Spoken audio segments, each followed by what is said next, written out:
Welcome back to Paramedic Financial. This is Jonathan Tran.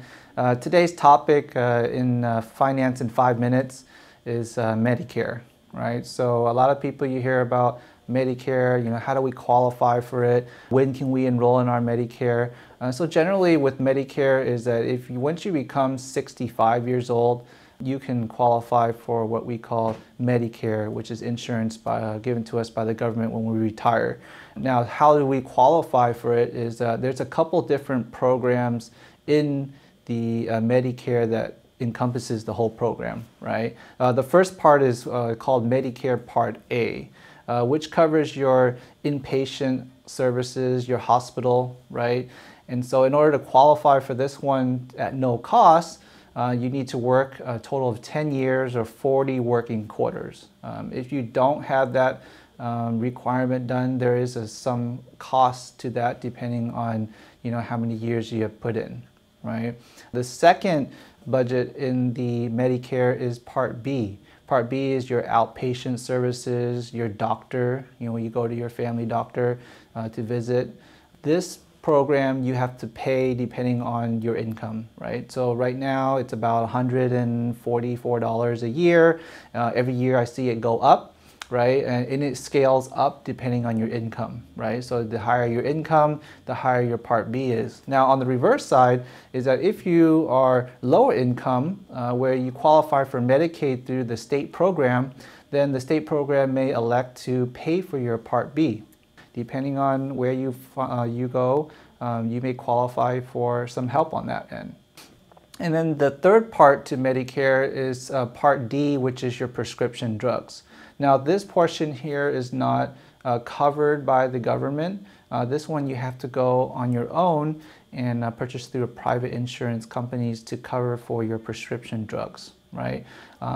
These programs, you have to make sure that you enroll in a timely manner or you get penalized. When is the enrollment? So generally for the enrollment for Medicare is 3 months before your 65th birthday or 3 months after your 65th birthday. So you have a 6-month window to make sure that you get the right information so that you can enroll into the program in a timely manner so that you don't get penalized. And the penalty is factored on your Part B and your Part D. So don't think that, oh, maybe today I don't need my medication and I'll get my Medicare Part D later. You have to enroll both at the same time to make sure that you don't get that penalty. Because once that penalty happens, it sticks with you for the rest of your life, right? And so you want to make sure that you enroll at the right time.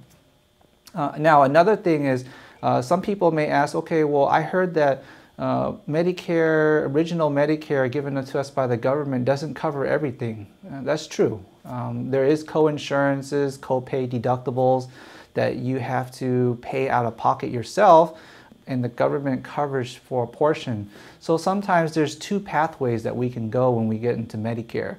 Pathway number 1 is usually what I call the flexible way, right? You want freedom to go to any doctor you want, wherever you want. Maybe you travel a lot or you have kids staying in California, but you live in Texas or you live in Florida, and you want to be able to go any doctor anywhere, then pathway number 1 may be more appropriate for you, right? You will pay for your Part B costs, and then you will pay for your Part D costs. And then what you can buy is something called Medigap or Medicare Supplement. And so when you combine all these things together, the Medicare Supplement insurance will cover the gaps in your insurance that you have to pay that originally with original Medicare you have to pay out of pocket, right? So then you will pay a per month charge, but then you won't have to worry about any out-of-pocket costs throughout the year. That is one way that you can buy insurance, right? The cost of it costs you a little bit more money, but you're trading it for more freedom on usage of how you use your insurance. Now on the flip side, the private insurance companies have come out with something called Medicare Advantage or Medicare Part C, right? And so a lot of the insurance companies have collaborated with the government to provide the Medicare Advantage program at no additional cost or very nominal small cost to the patient or the people buying the insurance. So why do people go with this program? Well, sometimes you don't know when you're going to use your insurance, right? On pathway number 1, you're paying monthly, and you may not be using the insurance as you intended to cover all those deductibles and all those co-pays and co-insurances. While on the second program with the Medicare Advantage, you're able to control your monthly costs a little bit better, right? You still have to pay for Part B if your income is at a normal level and you're not at Medicaid qualified, but at least you don't have to pay out of pocket any additional. So what benefits do you get from that? Generally, the insurance companies will say, hey, you know what, you may be subject to out-of-pocket costs annually, maybe, just say for example, $3,000–4,000, right, a year, if you were to use your insurance. But during the year, you don't have to pay any additional costs. Right? They may give you extra programs like, get your dental done, get your vision done, gym memberships, all kinds of extra services to make it more convenient for you to take care of your health.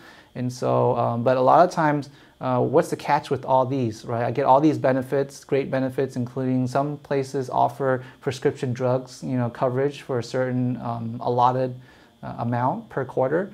But what's the drawback? The drawback is that depending on where you live, your county, you have to use your services within that county. Now, if you have an emergency, like you're traveling and you need to use your insurance, you're able to use it for an emergency purpose. But if you want to get checked up and go to the doctor, you have to stay locally and you have to go within the network through the company that you choose. So, make sure that when you are, doing planning for your Medicare, is that, ask yourself the questions like, do I need that flexibility? Am I going to be traveling a lot, or am I going to be living in different places?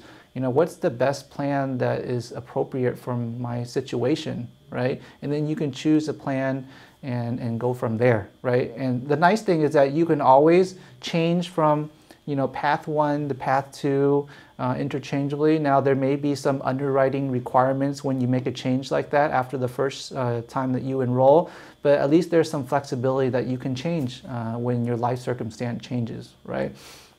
So Medicare is very, very important in our healthcare planning, whether it's for ourselves, for our parents, our grandparents, understanding how the Medicare works, will make it a lot easier to navigate, your healthcare needs in your retirement, right? And so other ways that you can qualify for Medicare is like if you're disabled, but that's a special case situation. But generally, Medicare is for those who are retired, 65 and up, right? And then you can enroll. Now, when can you enroll into Medicare? The first enrollment is your initial enrollment. So anytime that 6-month window, when you come to 65, you can enroll. Now, after that, you can only enroll every year starting October, and it goes to the beginning of December, and then it closes. Now, if you are on Medicare Advantage, you have a second window from January to March where you can enroll again. Now, there are some special enrollments, like say, for example, you may be working, right? And you're already 65, but you're still working. But as long as you're still working and you still have insurance through your company, then you're not required to enroll in your Medicare yet, and you can postpone that. And once you leave your job, then there is a special enrollment window. Right now it's like 9 months, so that you can enroll into your Medicare program without penalty, right? So Medicare there's a ton of information out there. When you become 65, you will be the most famous person ever. The phone is going to ring off the hook, and you're going to have all kinds of people giving you a call, trying to sell you some form of Medicare policy. But it's always smart to get educated first about what your options are depending on what you need. So, give us a message below, contact us, make sure you subscribe to our channel for more information like this, okay? Thanks a lot.